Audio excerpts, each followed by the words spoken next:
How good are the 49ers? I get a feeling we're going to find out for sure Monday night against the Ravens. Jeff Zarebek, who covers them for The Athletic, is with us on the Krug Show to help us break it all down. Jeff, thanks for your time tonight. No problem. Thanks for having me. Well, let's talk a little bit about Baltimore. Man, they're really playing good football, and when you look at their schedule, it's not just that they're playing good football; it's that they're playing good football while playing very good teams. I mean, just look at their, they've only lost one game since they lost to the Steelers in week 5. So Titans, Lions, Cardinals, Seahawks, Bengals, Chargers, Rams, Jaguars. They've beaten all those teams. And the only flaw in the schedule since, early in the year was that one loss to the Browns, 33-31. How do the Ravens look on paper rolling into this matchup with the 49ers? Yeah, they're playing good football. And, it's pretty much been all year. If you look at it, they've had a lead late in the fourth quarter in every game they've played this year. I mean, all 3 of their losses came in games that they led late and, they kicked the lead. And in 2 of them, they had a comfort, a multi-touchdown lead and they lost. So, the way they're playing, they can beat anybody. Where they're just still the blemish is just the inconsistency, right? I mean, you saw them when they played the Lions and Seahawks. It's as complete of a game as they could play. They just blew both those teams off the field. And then, there's times where they'll play a bad half. Their offense will start struggling for a while, or their defense will give up a couple of late drives. It just, for them, it's all about finding a little more consistency. But look, when you have the record they have, and when you've been leading in every game you've played so far this season, and have had a lead late in every game, you're obviously doing plenty right, and they are. How is the Ravens offense different? Niners and Ravens haven't played in a while. So Yeah. the last time the Niners and Ravens hooked up, G-Ro, our good friend Greg Roman, was the OC, and he's no longer there. And Todd Monken is there. Just talking to Kyle Shanahan earlier today, he said, you know what, they're throwing the ball a little bit more than they used to. And it was more of a run dominant scheme the last time these teams met. Is that based on the personnel? I mean, there've been injuries in the backfield, and there's been improvements at the wide receiver position since the last time the Niners and Ravens played. How much of it is because of Monken? How much of the change is actually just due to personnel? Yeah, I think it's by design. Look, Greg Roman did such a nice job in building a run game and tailoring an offense around Lamar Jackson's skill set, that helped Lamar Jackson win the unanimous MVP in 2019. The Ravens won a ton of games with Greg Roman as the offensive coordinator and set a ton of records in the process. It just felt like it's just sort of Lamar Jackson in a lot of ways, and the offense just sort of outgrew Roman's scheme, and it was time for a change. But Greg did a nice job, and the whole point of hiring Todd Monken was to add a little more balance. Roman's strength was never his pass concepts and throwing and all that, the route concepts. It was always run game, and Todd Monken's a little more versatile, where he believes in balance. He believes in taking more shots. He believes in challenging every part of the field with the pass game too. And by and large, and look, it wasn't just Monken, as you mentioned. They used a first-round pick on Zay Flowers, who's been very good. They signed Beckham. They signed Aguilar. There was a clear focus this offseason on making their offense more pass friendly and giving Lamar Jackson more options in the passing game and a better passing structure. And for a while, that it's had some days. It's their pass game is still a work in progress in a lot of ways. And I think what's been interesting is they're still running the ball more than anybody in football. They're still running the ball better than anyone in football. And I saw a clip from Kyle Shanahan saying that's still the same run game in a lot of ways. And he's right. And I think that's been kind of a surprise. I think most people thought, given their investment in the pass game this offseason, that they'd be throwing the ball more. But it's hard to go away from your strengths. And when you have Lamar Jackson at quarterback, you're always going to be able to run the football.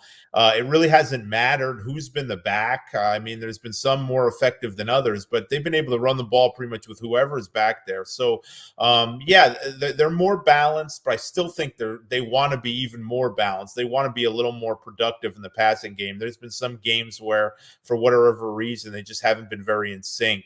But they have the capability to do it, and just in years past, you just haven't seen that. They just didn't have the wide receiver group or kind of the concepts that you felt like they could put up decent numbers in the passing game if that was the kind of the game plan. It's interesting. I really like J.K. Dobbins. He went out in Yeah. week 2.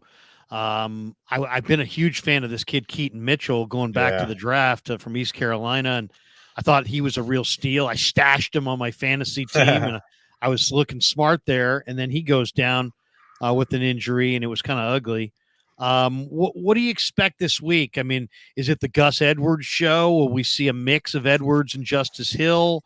Will Melvin Gordon get in the mix? Will they lean on Lamar to run heavily here in this game? Yeah. How do you see who's going to get the lion's share of the carries Monday night? You know, I I think Justice Hill is going to be, I would suspect Justice Hill will be the guy in a lot of ways. Expect a significant uptick in his touches. He's the closest thing that, Keaton Mitchell's one of the fastest players in the league. So you just Yeah. can't, I know he's an undrafted rookie free agent, but in that skill set, you just can't replace that automatically, sign a guy off the street who can run like Keaton Mitchell. But Justice Hill's the closest thing they have, and he can be elusive too. He can run between the tackles. He's a solid player. I don't think he's a home run threat like Keaton Mitchell, but I think he'll get an uptick in carries. But the rest of it, I think it's going to be a lot of committee. I wouldn't expect Melvin Gordon to get a significant workload, but I think he'll get a handful of touches. And Gus Edwards is more kind of their short yardage goal line back that's going to mix in. But they're always going to be reliant on Lamar's legs too. So it's kind of got to be an all hands on deck thing. And it'll be interesting when you look at some of the injuries, 49ers have had in the interior there. Obviously the Cardinals had some success running the ball. And I think, if you're the Ravens, Brock Purdy looks best when he's on the sideline, and you limit some of your problems if that 49ers offense isn't on the field as much as possible. So I would expect them to really work hard at trying to establish the run. That's when they've been there at their best this year. But losing Mitchell, no doubt, that's a big blow. I mean, his speed and his playmaking ability gave them another dimension. I mean, look, the guy was averaging like 8 yards a carry. You just don't replace that overnight. Yeah, no, and very hard to find a small guy, good tackle breaker. I mean, just a lot to like there. What kind of year has it been for Lamar? I mean, I know he's in the MVP race. This is an incredible player when you think about it. I mean, 6'2", 215 pounds. I mean, I don't know if he still runs, but he used to run in the 4.3s at Louisville. He's got 17 touchdowns, 7 picks on the year. He's thrown for 3,100 plus yards. What kind of year has it been for Lamar? And you've been there covering this team. How has he evolved through the years? Yeah, I think, Lamar is not that guy who's just going to sprint by everyone on the field anymore. It's just not. He's gotten bigger. He's kind of put on some muscle to better hold up to hits and to take, just to deal with some of the physicality game.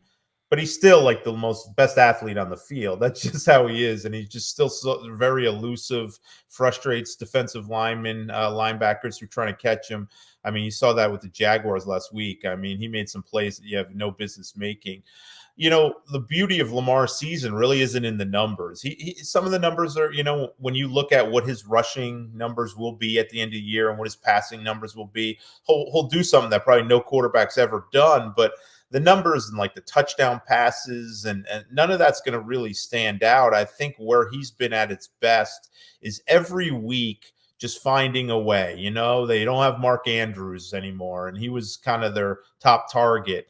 Dobbins, as you mentioned, has been out. They've had a lot of problems, and this could loom large, Monday night. They've had a lot of problems on the edge. Ronnie Stanley was a former All-Pro, but he's just not healthy. His body's abandoned him. And Morgan Moses is trying to play through an injury, and he's not the same. So in a lot of ways, they've needed to Lamar to kind of play hero ball at times where, he just improvises and runs around and creates things and gets stuff going off the scramble. And he's just been terrific in doing that. But he's found a way when other parts around him on offense may be hurt or not performing well to consistently help them score points and consistently find a way to win games, whatever that's doing, whether that's passing, whether that's Lamar taking a lot of it on himself and scrambling, whether that's just kind of taking a back seat with the run game. That's where he's been at its best, just finding ways to win each week, getting it done, putting up points, and just for the most part, he had a fumbling issue early. There was a lot of botched handoffs and stuff, and they've kind of fixed that. We haven't seen that, and he's mostly protect the ball too. So, it's not 2019 Lamar where he's leading the league in touchdown passes and all that, but he's having a heck of a season. I think they're 11-3 when they've not had a lot of pieces offensively at times, and he certainly should be in that MVP discussion. You look at those receivers too, Jeff. They're all number one picks. I mean, Yeah. Flowers was a 1, Bateman was a 1. I think OBJ and Aguilar, if you go way back, those guys were 1s. Who is the premier guy? I mean, I know Beckham is the guy that everybody knows the name. Yeah. I personally like Flowers the best. But you catch Bateman on the right day, and he can look like a world beater. So, how do you view their receivers? Is there one guy that you'd consider the number one? I would say that's Zay Flowers. I agree with you. I just, he does the most. They find more creative ways to get the ball in his hands, whether it's jet sweep, whether it's bubble screens, whether it's taking shots. They're never, with the way their offense is structured and how effective their run game is and how often they do it. A receiver, this is, under Greg Roman, it was kind of a graveyard for receivers here. And I wouldn't say that under Todd Monken. I mean, but they're just not getting a ton of looks. And some games, Beckham only get one target. And some games, Aguilar won't even be involved. It's just kind of how it is. But I think they make an effort every week to get Zay Flowers involved. And you see that. And he's coming off a really quiet game in Jacksonville. But more often than not, he's been their steady guy, in addition to Mark Andrews, who's not there. So, he's the guy. Bateman's interesting because if you look at the metrics, the separation, all that, Rashad Bateman is back, right? I mean, he's had the foot issues, and he was a first-round pick, and he's dealt with some off-the-field stuff. But the metric shows he's open, and him and Lamar just haven't connected often enough given that. He was more active against Jacksonville than he's been, but it's been a season-long kind of thing to get Rashad Bateman more involved. He looks the part of a number one receiver with his hands, how he runs routes. We just haven't seen him get a ton of workload. He just hasn't been healthy enough since he's been in Baltimore. And then when you go to Odell Beckham, a lot was made how much they paid him, Larry, but they paid him partly because they wanted Lamar to resign, and Lamar wanted OBJ. So that helped kind of in the process of getting Lamar signed. And, a couple times a game, Odell Beckham will come up with big plays, or they'll take a shot with them. And I think he's been about what they've expected. I mean, whether it's on third down or in the red zone, he's not the Odell Beckham of old, but that guy has an uncanny ability to make plays in big spots, and he loves the stage. And here we are, Christmas night. He's battling an illness here, and he's dealing with kind of a lower leg injury too. So we'll see where he's at come Monday, but he loves the stage, as I said. So I'm sure he's going to want to be out there. Man, this is going to be such a fun game to watch. Yeah. Of course, the Niners, clinched the NFC West with the win over the Cardinals. And the Ravens were assured of a playoff spot when they beat Jacksonville. But the Niners can get that number one seed in that first round bye, which is so valuable if they can win 2 of the final 3 games. The Ravens can clinch the AFC North with a win and a Cleveland loss this weekend. But they may need to beat Miami next week to earn the top seed in the conference. I mean, this is such great theater when you think about it, because this is only the second time in the history of the NFL that teams with sole possession of the best record in each conference played this late in the calendar. How big of a game is this to John Harbaugh, to the Ravens, and to their fans because it's not a conference game, and it's not like Yeah. it's a gotta have it game. But I'm sure they'd love to make a statement here with the nation watching. Yeah, you put it great. I mean, look, if the Ravens, regardless of what happens Monday night, if the Ravens beat the Dolphins and the Steelers at home to close it out, close out the regular season, they're going to be the top seed in the AFC. So, I think the fanatics, the fans who are really in tune to what's going on, are like, oh, this will be fun. This is going to be a great test to see where the Ravens are at, but they need to win Miami and they need to win Pittsburgh. Not that there's anybody's punting on any games. I mean, that's ridiculous at this stage. I mean, look, if the Browns win and they're facing a banged up Houston team, the Browns keep putting pressure. If they win and the Ravens lose the 49ers, that's only a one game difference there. And then the following week, the Ravens have to play Miami, and the Browns are playing a pathetic Jets team. So in 2 weeks, things could tighten up real quick in that division. So it's a big game. I think I think people are excited just to see where the Ravens are at, and I think what's exciting about this most is just sort of, both teams sort of they go about it different ways. Let's be clear about that. But both teams, you got the two inside linebacker, probably two of the best pairs of inside linebackers in football. And you got so many, like some of the things like that the 49ers are good at offensively. The Ravens are really good at defending defensively. And it just sort of like their strengths in a lot of ways mirror each other. So I think that's what fans are kind of looking to see, how the Ravens measure up here. Obviously, if they're able to get a win, that is huge. That gives themselves some margin of error going into the final two games. You win one of those, you probably feel pretty good about where you're at. But I think most of the fans understand that, look, they badly want to win this game. Bragging rights are cool. They know it's going to be viewed as sort of an MVP showcase. Like if somebody, McCaffrey or Purdy or even Lamar on the Ravens side, if one of those guys tears it up, they're probably going to wake up Tuesday morning as the favorite in the MVP balloting. So they all know that. I think everyone's excited to watch, but I think Raven fans also understand the two biggest games in their schedule are beyond Monday. The angle on the game Monday that to me is the most intriguing is, can the Niners run the ball on this Ravens defense? Now, on paper, you would look at that and say, man, I don't think so. Michael Pierce is he's probably 360. Travis Jones, that's the Yukon kid. I've seen him up close. Yeah. He's like He's a 330. big boy, yeah. Matabuke's 310. I'm a big A&M fan, so I know all about Matabuke, and he's a hell of a pass rusher too. And then you got Roquan and Queen in the middle, and that might be the best inside combo in the game right now. But you look closer and you start to wonder, can the Niners run the ball? The Ravens, if they have a weakness, it seems that they struggle against two backs and 21 personnel, 22 personnel. And it's Mike McDonald, their defensive coordinator, they have an outstanding pass defense, but they play with some light boxes and they Yeah. can be susceptible to the ground game when you look at some of the numbers. What do you think, Jeff? I mean, Yeah. to me, this is going to be kind of the game within the game. Can the 49ers run the ball at a Raven defense that, looking at the personnel, you'd say, no way. Yeah. Yeah, historically, the Ravens' run defense is usually top three, and you could just write it down. I mean, they talk all about here. You have to earn the right to rush the passer, and you earn that right by shutting down, and knocking out a run game. And they just haven't been all that strong against the run this year. And as you mentioned, the light boxes, that's part of it. I mean, when they've played certain teams like Cincinnati twice, they're okay with Joe Mixon running the ball and getting 4 yards. That's just how they've been.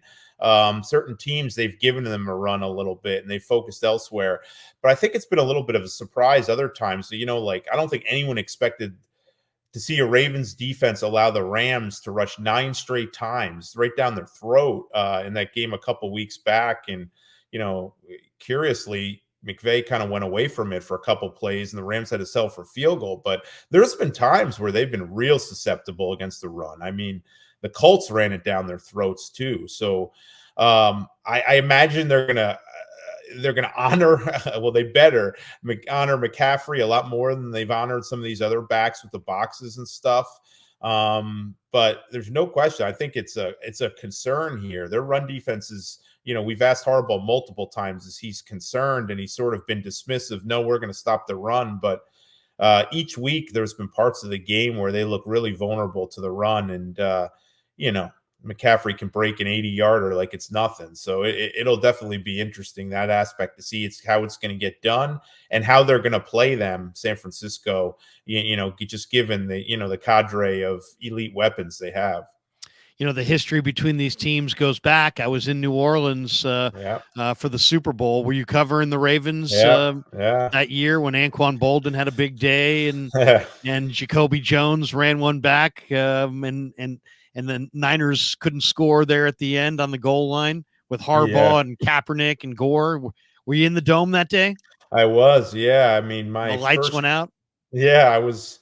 The year before, I was covering the Orioles for a long time, and at the Baltimore Sun, our Orioles beat writer our Ravens beat writer Jamison Hensley went to ESPN during the season, so I shifted over. So my first year on the beat, it was kind of in the middle of it. I picked it up, was the Billy Cundiff year, right, where they had the Patriots completely on the ropes, and Billy Cundiff missed that chip shot late in the game, and Patriots advanced. So my first full year on the beat was the Super Bowl.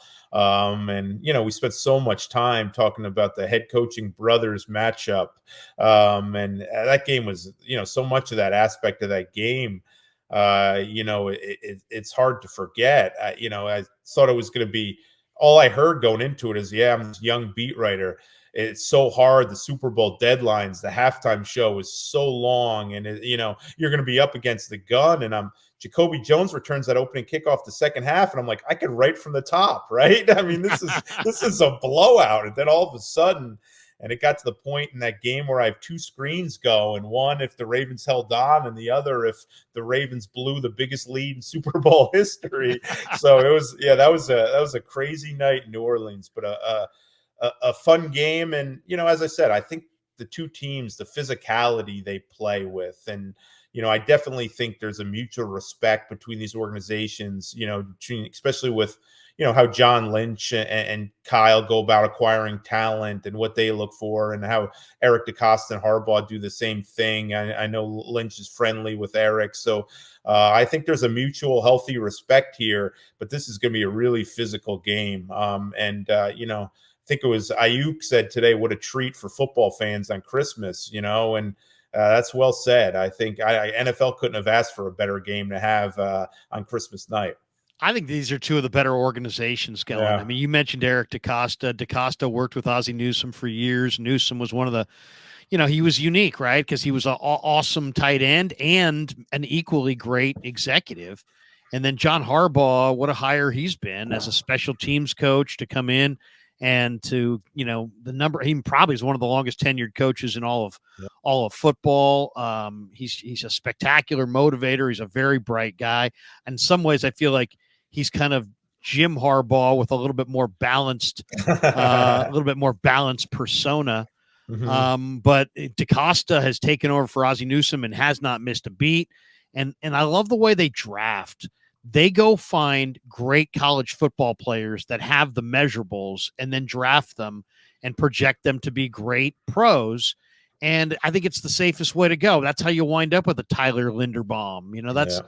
because you go after great college players. And I just think there's so many teams that fall in love with, height, weight, speed, and wow, look, did this guy look great at the combine? And the Yeah. Ravens, I feel like, do most of their evaluation during the games. And I think it's the smart way to go. Yeah, it's funny you say that. And when they've missed, and every team misses. Look, I mean, Sure. but when they've missed, it's usually they fell in love with traits. I mean, you look at Brashad Perryman, the wide receiver, and they Yeah. drafted the first round and just didn't work out, and he was always hurt. But they kind of just fell in love with speed and overlooked some of the other things. But no doubt, I mean, I even remember 2 years ago in that first round, they had two first round picks. They got the second one. Was it? Yeah, it was 2 years in a row they had two first round picks. The one year was they got the second one from the Orlando Brown trade. And this past one was the Marquise Brown trade to Arizona.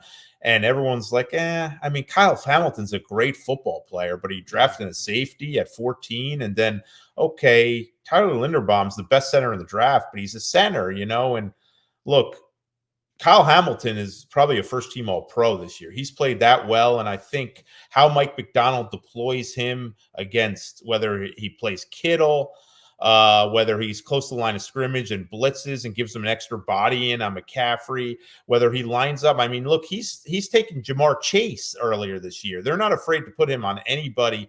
He's become a really valuable, significant chess piece, and he needs to be one of the best players on the field Monday night. And then you come out and Linderbaum, I mean, he has two short arms, and in AFC North, that's not going to work. He's not big and physical enough, and he'll be probably going to the Pro Bowl. I mean, he's not going to be a first team All Pro with Kelsey around, but he's developing into one of the best centers in the league, and those are just two good football players. They kind of overlooked all this stuff about positional value and when you should take that position, and just said, look, we're going to draft two good football players that are going to be Pro Bowls at their respective position, and we're going to have them for a long time. And that's when they've had their most success doing that. And then you just see other guys, like you mentioned, Matabike. It's a third-round pick. One of their biggest surprises this year was Brandon Stevens, the cornerback. I mean, he was a college running back at UCLA, transferred to SMU, played some DB, and they drafted him. And he's probably been their best cornerback this year, even better than Marlon Humphrey, who struggled with injuries a little bit. So, yeah, they find players. And I think both organizations do it, where you look at these rosters, you're like, how the heck did they get that guy, And it's the developing and drafting, finding players is obviously kind of it sets the organizations apart, and the reason why some organizations are there and playoffs contenders every year. You mentioned Hamilton. Let's get your quick thought on Hamilton, because I think in a lot of ways, he might be the wild card factor here. I mean, he's 6'4", 220. Is he a safety? Sure, but he's kind of a corner, but he can kind of be like a linebacker. I thought there was going to be some durability issues. That doesn't seem like it's a problem. Every time I watch this kid, he comes away with the big play. He's got a nose for the ball, a big hit, always in the right place. I mean, this kid out of Notre Dame is just spectacular. Yeah. How do you think? I mean, you kind of already mentioned it here, but how do you think they try to utilize him in this game? Because this is probably one of the wrinkles that the Niners will most likely need to adjust to. Yeah, that'll be interesting. I mean, they've used him sort of, last weekend's Jacksonville, he had to go back in kind of a deep safety role because Marcus Williams, their starting safety, hurt his groin. Now, Williams has been on the practice field all week, but he's kind of been limited. So we'll see. I think Williams' availability will affect how you can use Kyle Hamilton. But I mean, I think they gotta, put him in the nickel at some point, find a matchup with Kittle.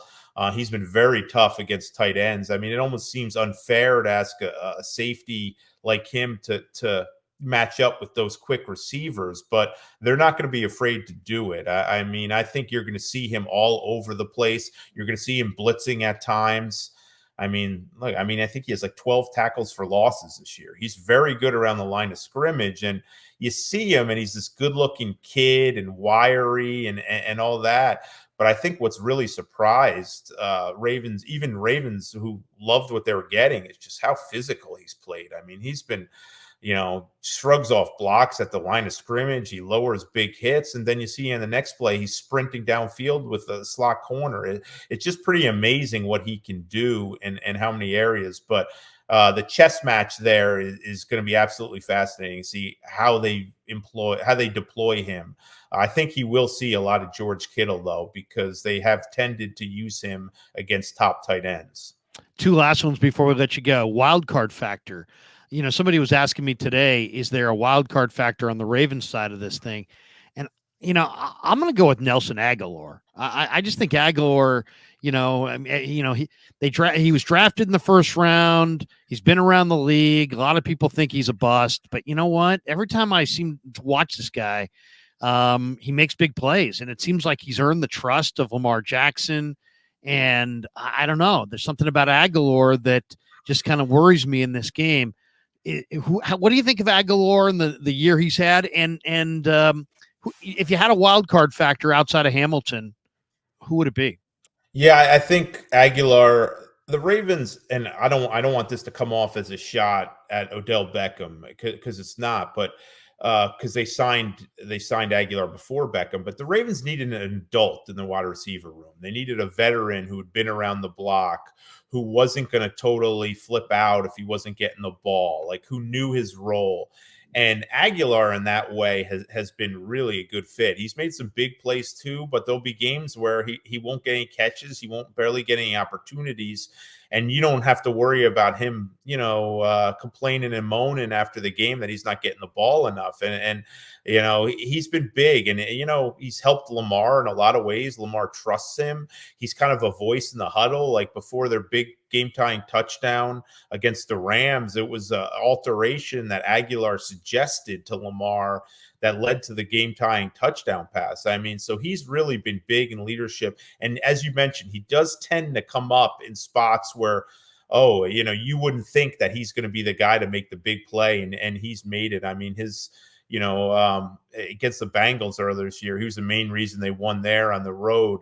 For a different guy, the confidence in Isaiah Likely is growing every week. And again, we talked earlier about people look like, who are these? Well, who's Isaiah Likely? I mean, he's a guy from Coastal Carolina that did not score well at all in any of the athletic metrics. Like his speed was a problem. Everybody's worried about his pro day and his workouts and all that. And his testing numbers were terrible. And the Ravens watched him in college, and his tape looked pretty damn good. He was running away from defenders at Coastal Carolina. So the Ravens took a shot at him, and he was the second tight end they drafted in that round that year.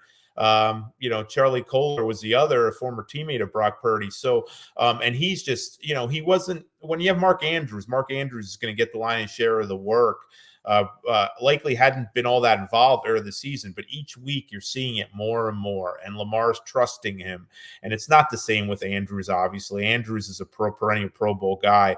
But Isaiah Likely's confidence is growing, and they trust him to win matchups. And Lamar's starting to trust him, where if he puts the ball up like he did in that big play in Jacksonville, he trusts Likely's going to go up and get it. So I think you'll see him continue to have a big role in the passing game. Hey, last one, Jeff. We really appreciate your time. Give us the kind of the national perspective on Brock Purdy. I mean, Yeah. obviously you cover a team in a local market, and it's just the same guys over and over and the same opinions over and over. Sometimes you kind of wonder, what does the rest of the league see in your players and your great players? What's the national word on Purdy? What's the word around the Ravens on Brock? It's funny because all this nonsense about a game manager and what that means, that's all been in the news. Ravens have certainly steer cleared of saying that. Like Mike McDonald didn't even answer that question. And he's like, all I see is a really darn good quarterback. And I don't care what you want to label him. He makes the throws. But yeah, I think you can just tell how they're talking about him, how impressed they are with him, with his decision making, with his, how he gets the ball out on time and his accuracy. They're fans of his. They're really impressed by him. I actually caught up with Charlie Kohler a little bit this week, just because his perspective is pretty interesting, given he played with him. He's like, look, I love the guy. He's my guy. But I'd be lying to you if I expected him to be an MVP candidate, to go from 7th round or whatever to an MVP candidate this quick. But he knew some of the traits that he had in college, and they've done a great job. They're loaded with talent, and Kyle's doing a great job. But the kid is making throws, man. He's unflappable. They're very impressed by him. Sometimes you can tell the Ravens. I mean, it's not the Ravens of old where you have Ray Lewis and Terrell Suggs trash talking. And, right. They always were guys that they don't. And John Harbaugh is one of those guys that he doesn't try to, this isn't the Patriots locker room. The Ravens are welcome. These guys, they don't try to, tell these guys not to say certain things. These guys are encouraged to be themselves. And Roquan Smith every week says something that's kind of interpreted as trash talk. But if you listen to Roquan, he kind of says some version of it every week. So it doesn't really kind of phase us locals. But you could tell with the way they're talking about Purdy and this offense, what a kind of big time challenge that they feel this is going to be. I think they kind of view it as, we're going to need to play our best game to go in there and win. But what an opportunity we have is kind of how they're viewing it. But I think they match up well against them. I mean, this is a very confident team and a very confident organization. I don't think they're going in, intimidated by anything, but they know if they're not at their best, it's going to be problematic. And Purdy's a big reason for that. Yeah, Purdy's having an amazing year. I Yeah. mean, leads the NFL, 29 touchdown passes, a 119 passer rating, 9.9 yards per attempt, like third highest in the history of the league. It's amazing. Hey, great stuff, Jeff. Ronnie Stanley, Marcus Williams, did they practice this week? Are they going to go? Or I mean, I'm Yeah. seeing different conflicting reports on those two. Ronnie Stanley was out today on the field. He came out late, but he was wearing a non-contact jersey, so he's not fully out of protocol yet. So he still has some testing he has to do, and he has to pass to get it. But I think it's a pretty good sign for the Ravens that they've sort of shifted their schedule a little bit. They're traveling out west on Saturday, which is what they usually do. West Coast game, they leave a little earlier. But John Harbaugh's kind of giving them Saturday half the day to have Christmas with their families, and then they're going to get on a plane and go. So they're kind of sort of maintaining a Sunday game schedule for this game rather than Monday schedule. So they were on the practice field yesterday, and Stanley was there. Granted, he was still, he's limited and he hadn't been fully cleared, but that he's even out there this early in the week is a good sign for them. And Marcus Williams, I think he's absolutely going to try to play. This guy has been playing with a torn pectoral all year, and he's been gutting it out and trying his best. And again, he's another guy who's out in the field for the first practice this week, when usually if a guy's really in danger of not playing, you won't see him out there on the field for the first practice. I would expect to see both those guys out there as long as Stanley can pass the test. I will say Zay Flowers is a little bit of a concern. I think he plays, Really? but I think he plays, but he had a boot on his foot early in the week. Seems like he has a mild foot sprain type deal. So I think he'll be fine. But anytime you're talking about a diminutive receiver with a foot injury who depends on kind of quickness, it's always something to watch.